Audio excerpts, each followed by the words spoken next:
Alright, magandang araw po sa inyo. Sana po ay samahan niyo ako sa pagkakataong ito. Natatalakay po muli tayo ng bagay patungkol sa batas. At gaya po ng nasabi natin sa nakaraan nating video, yung tayo nagpaliwanag patungkol sa concubinage at sa adultery, ay sana po samahan niyo ako na tumalakay muli ng mga bagay patungkol sa batas kung saan tayo ay maraming matutunan. Sana marami tayong matutunan talaga. At sa mga susunod na pagkakataon, ang plano natin ipaglingkod naman ay paliwanag natin yung mga pangyayaring politikal sa Pilipinas. So sana pasamahan ninyo ako. At ang ating paksa ngayon, ano yung mga reklamo o mga krimen na maaaring hindi na dumaan pa ng barangay, maaaring idiretso na sa korte. Yan ang pag-uusapan natin ngayon. Bago natin simulan ng enumeration ng mga bagay-bagay na yon, kailangan ko lang po ipaliwanag o sabihin sa inyo yung tungkol po sa amicable settlement sa barangay. Dapat po yung dalawang partido, yung nagrereklamo at nireklamo yung dalawa sila, dapat iisang city sila o munisipyo. Kung hindi naman po sila parehong iisang city o munisipyo, at hindi sila magkasundo, yun, pwede na silang pumunta sa korte. Hindi na sila kailangan pa dumaan pa ng barangay dahil hindi nga sila magkasundo. So ngayon, sabi po sa ating Local Government Code, Article o Section 408, ito po, in-enumerate po doon yung mga pagkakataon na maaari natin idirekta na sa korte ang ating usapin. Una po dyan, sa Section 408, nakalagay po doon, where one party is the government or any subdivision or instrumentality thereof. So, ang ibig sabihin po noon, kung ang inirereklamo po ninyo ay yung mismong barangay, halimbawa, o kaya naman halimbawa naman po government agency, yan, hindi nyo na po kailangan dumapan ng barangay. Pwede nyo po kayo dumiretso doon sa korte. Halimbawa, reklamo ninyo yung ahensya ng gobyerno tulad ng DOH, TPWH.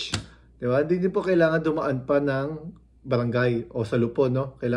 Pwede na kayo dumirekto pa sa korte.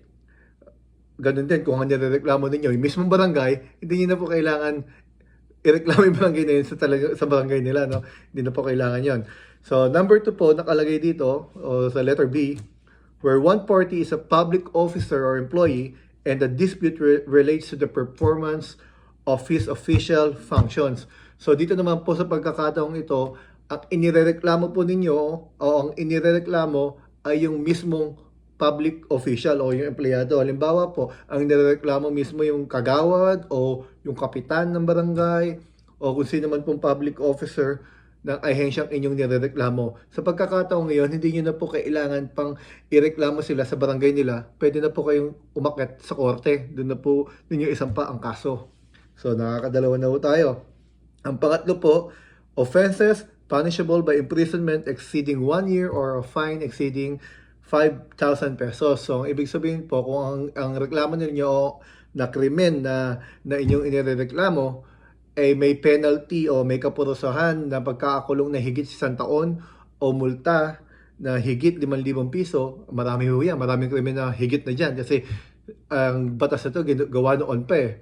So, kung yung mga batas na kung yung mga krimen na yan o mga senaryo na yan ay tugma sa inyong reklamo, pwede nyo na po iakyat yung reklamo ninyo, hindi na dumampasang ng barangay.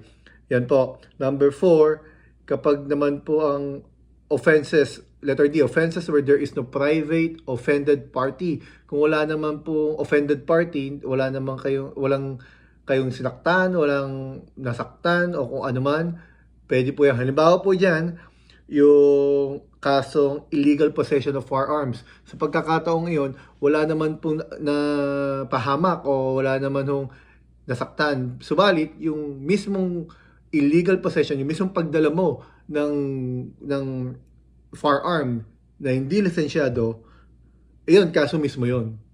Dahil illegal possession of firearms yon, pwede nyo na po ireklamo yon sa korte. Hindi na kailangan pa dumaan ng barangay kasi unang-una, wala naman pong other party na wala namang involved eh. No?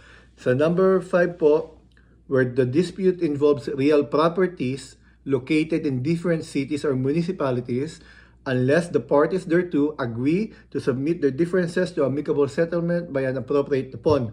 So, ibig sabihin po nun, if magkaiba po ng city o municipality ang parties at hindi mag-settle, pwede na po kayo umakyat pa doon sa korte. Kaya nang sabi ko sa unang-una, yung amicable settlement, dapat effective lang po yun sa isang city at o isang munisipyo.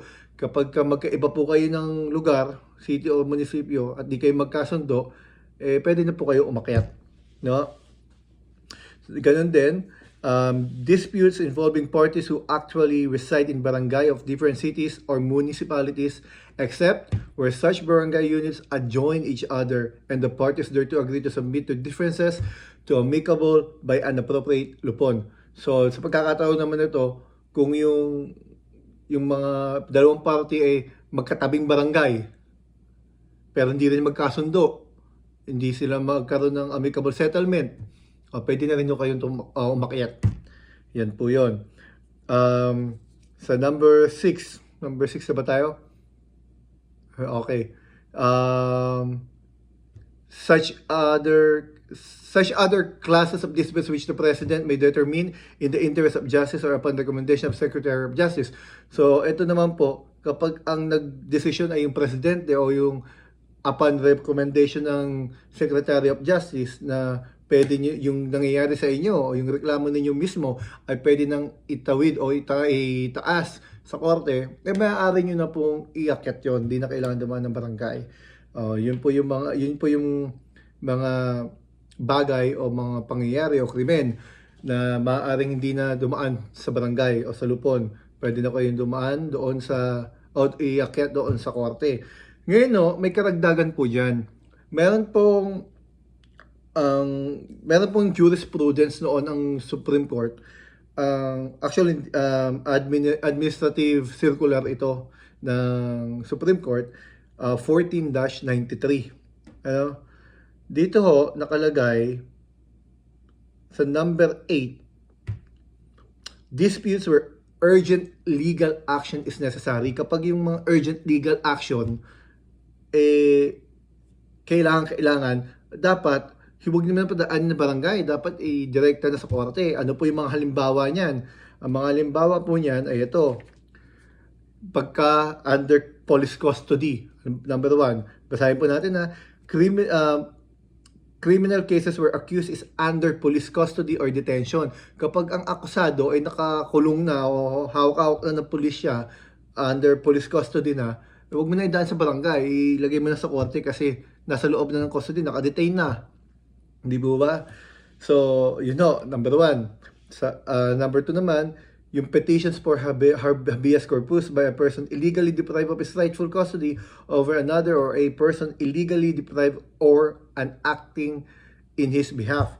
So, ito naman po, yung habeas corpus, importante po ito, dapat po agaran ito. No? At sino po pwede mag-file niyan? Maaaring ikaw mismo o yung pamilya mo, kailangan po ma-file agad yan. Hindi na po kailangan dumaan ng barangay kasi agaran po lagi ang habeas corpus.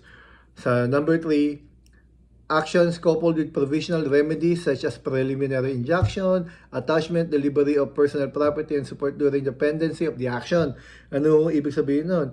Yung po mga simpleng kaso, pero meron po kayong gustong additional prayer, kumbaga meron po kayong additional preliminary injunction or attachment na gustong idagdag, hindi maigi na iiyak na yan sa korte at wag nang idaan pa sa barangay. Sinasabi ng circular na ito, kumbaga nahingi ka ng, for example po, nahingi ka ng support o suporta dun sa kabilang party. So, para masustain mo yung ginagawa mo, itakbo mo na yan sa mas mataas pa na proseso o itakit mo na yan sa korte. Sa number 4, actions which may be barred by the statute of limitations. Ito, yung number 4 po, ang ibig sabihin po ng statute of limitations, sa bawat krimen po kasi, sa bawat reklamo, meron pong prescriptive period na tinatawag, kung saan doon sa prescriptive period, within that prescriptive period, doon po kayo maaaring mag-file ng kaso ninyo. Subalit, kung ang nangyari sa inyo, hindi ho kayo nakapag-file, halimbawa po, ang kasong ikakaso ninyo ay may prescriptive period na 1 taon, lumipas ang isang taon, hindi po ninyo na-file yung kaso, yan no, pwede nyo na pong i-akit yan sa korte kung meron po kayong question sa validity nung prescriptive period. Kapag kina-question ninyo kung applicable pa sa kaso ninyo yung prescriptive period na yon na lumipas at hindi nyo nagamit, hindi kayo nakapag-file sa loob doon, kung kina-question nyo mismo yung rule na yon o yung prescriptive period na yon base sa reklamo ninyo, yan pwede kayo umakyat sa korte. Kasi hindi na po pwedeng pakailaman ng barangay yon dahil out of jurisdiction na po ng barangay dahil ilagpas na nga po ng prescriptive period. So hayaan na natin ng korte doon kung yun kung ano magiging desisyon nila sa pagkakataong ngayon. Ayan. Ulitin lang po natin, no? May mga kaso po o mga pangyayari na hindi na dapat pa dumaan ng barangay. Makakatulong ito sa pagpapabilis ng proseso. Sana po marami tayong natutunan. Sa susunod po, ang gusto ko pong ipaliwanag sa inyo yung kasong unjust vexation at yung iba pang mga bagay patungkol sa divorce at annulment. Ano? Tapos may mga videos po tayo na inihanda o inihahanda tungkol sa mga nangyayari sa politika sa Pilipinas. Ano, yung mga kaganapan sa Senado, sa flood control, at sa kung ano-ano pa. Sa ngayon, ito po muna. Sana po bumalik kayo.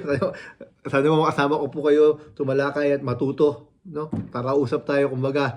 Maraming salamat po muli sa inyo. Salamat po.